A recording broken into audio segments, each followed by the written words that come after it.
What's up, boys? Welcome back to How To Tuesday. I'm gonna show you how to get that bike stored up nice and proper for winter time, so the next spring you can just get her ripping without having to do any work. Be sure and like and subscribe. If you want to see machines that are for sale, jump on Time Machine ATV's Instagram.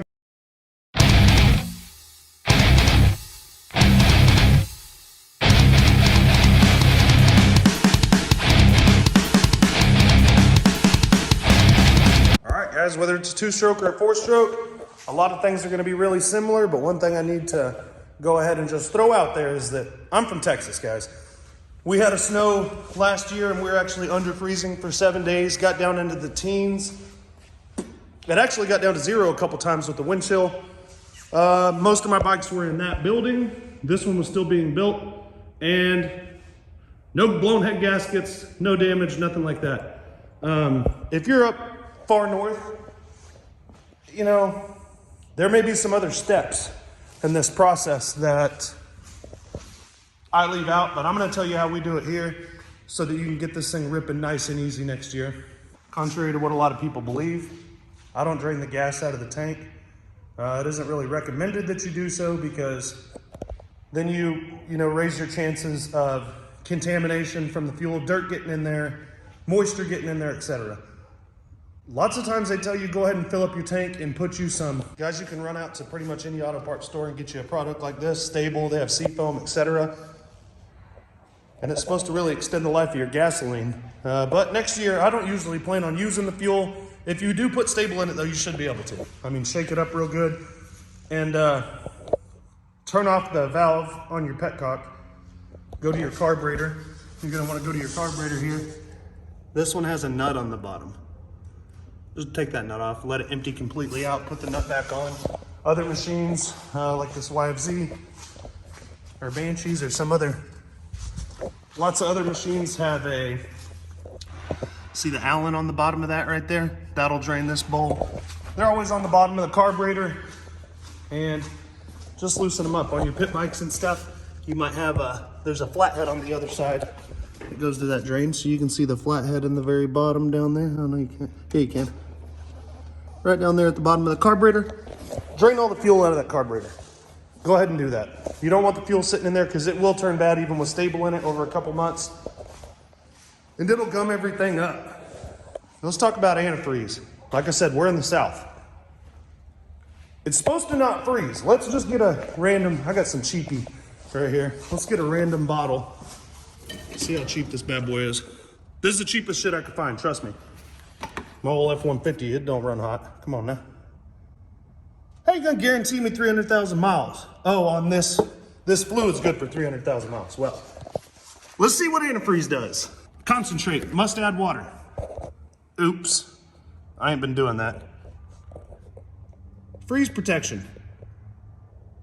50-50, let's say we did it half and half. Goes down to negative 34 degrees, guys. If you get colder weather than that, then you probably should worry about your head gasket popping from having antifreeze in it. So I guess when you're up far north, you can take your bike and drain all the antifreeze out of it. But if you're in the South, just top it up. Make sure it's pretty much full, and make sure it's antifreeze, not water. If you have water in your machine, you better empty it. On the water pump, there's gonna be a weak hole. One of these is a drain on this sumbitch. One of these is a drain on this, I do believe. But let's go to the CR. This will be an easy one. Okay, so this one here, you can drain all the antifreeze out of it if you need to. I wouldn't do that if I was in Texas. I wouldn't do that unless I'm anticipating very, very, very, very rough winters. I'm just talking about making sure your bike fires up next year and doesn't take any damage. If you're up there in the north, man, maybe you guys comment on this video and give these guys some tips so that they can know what we're leaving out. As far as emptying the oil, don't. Next spring we'll do that. Leave the oil in it. Make sure there's oil in it. If you empty the oil, a lot of dirt and a lot of moisture contamination can get in there, guys. So make sure that you don't empty your oil until next spring. If you do that, if you just drain your carb bowl, if you got a fuel injected bike, just put stable in it, you should be fine, but I'd be starting it. And guys, not a recommendation to just start your bike and do nothing, but if you can start it up and get it hot, it's probably good for it. Just remember to drain the bowl. If you are gonna leave your bike just like it is, you better be riding it. You better be riding it often. Otherwise, you're gonna end up with gasoline issues. It's just the way it is with ethanol nowadays. It's always recommended, you know, to go ahead and put fresh oil in it before you store it, but all of my bikes that I personally ride have really clean oil in them, so I just leave the oil in until next spring, and then I change it. Then I ride it a couple times, and then I change it really quick because I get it all hot and get everything else that was out of there. Let's talk about fogging these engines and a couple other little tips and tricks that people seem to use. So engine fogging, you can do it a couple different ways, but basically you're gonna want to take your spark plug out, and you're gonna want to get you some fog in there, spray the stuff in there, and it's gonna keep moisture and everything else out of your engine and keep it lubricated. Also, you can do it while the bike's running. You can spray it in the intake. I mean, if you want, you can do it that way as well. But on an old two-stroke, just pull the plug, spray it in there, guys, and it'll keep your engine protected over the winter time. So it's a good thing to do. Another thing you're gonna wanna do, especially if you're gonna keep it in the shed or something, get you a plug. Let's see if I got one up here. Get you one of these plugs, shove it in that damn muffler, keep a bunch of acorns and keep a bunch of wasps out of there and keep the dirt daubers out of it. Make sure nothing gets in there. The main thing is this: if you guys want your engine to start easy next year and it's carbureted or it's fuel injected, the fuel has to be good. So be sure and use some stable. Drain the carburetor if you got a carbureted bike. If you have a fuel injected bike, either drain the tank or put some stable in it, fire it up and keep it running. Even that injector could get dirty. I wouldn't recommend draining the coolant, not in Texas, not in the lower states, but if you are getting hard freezes, you can get you some really good antifreeze. There's stuff that freezes a lot less than 30, or you know, whatever that was, negative 34 degrees. We haven't had stuff like that in Texas before. The main thing is make sure this thing's gonna start next year, because I'm gonna tell you something real quick. When it comes to bikes like this that you got a kickstart, like a 450, guys, next spring people give up too easy. The sucker won't start, and they kick it a few times, they get sweaty, and they just say the thing's broke, leave it at that. Nobody's gonna kick it. Now, a bike with electric start, some butthos will hook their truck to it, or you know, try and jump it for 30 minutes, burn the starter up. But anything that has a kickstart on it, guys, they give up pretty quick. You got a Quadzilla that won't start, they'll give up pretty damn quick because it's not fun kicking it. Don't be that guy, man, that stores your bike wrong, and then next year,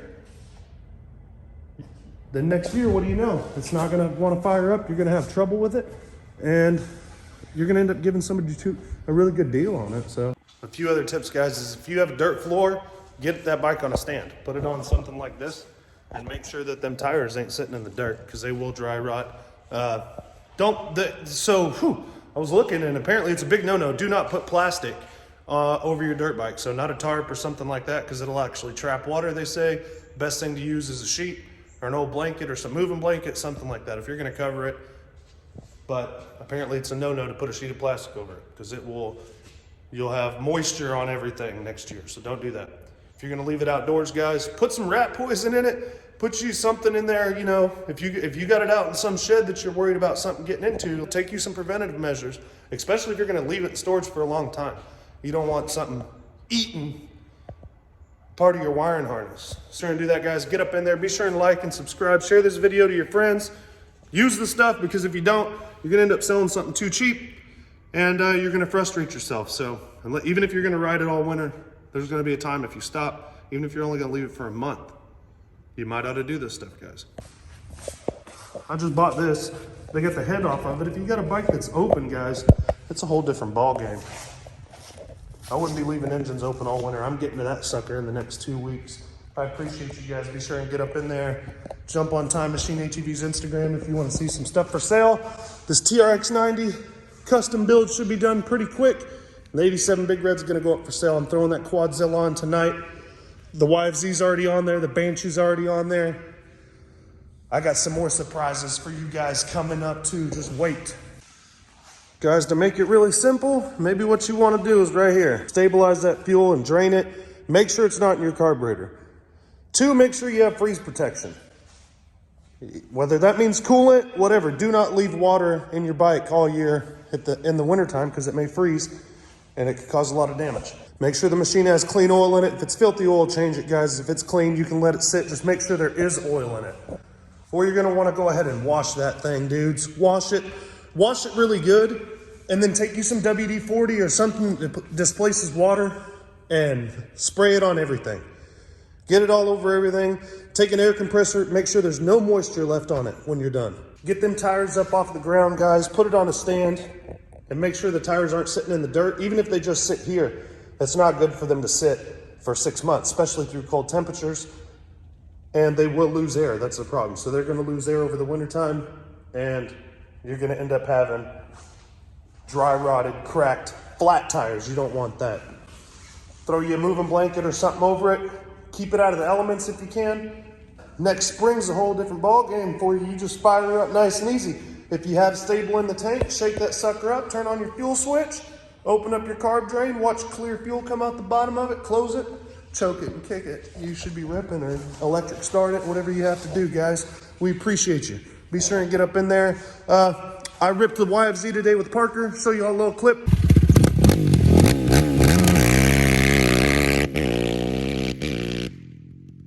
This Banshee Rotax build that somebody did is on the channel. I wrote it yesterday.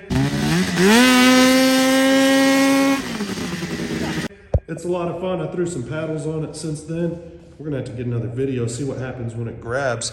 That YFZ ripped. I got the Zilla running today, and a video of that coming soon, plus this TRX 90 CR85 build, boys. Waiting on the motor parts to come back. Almost 22,000 subscribers, guys. Thank you very much. And lots more to come, dudes. We're gonna keep on making videos. I got you a few more this week. Appreciate you.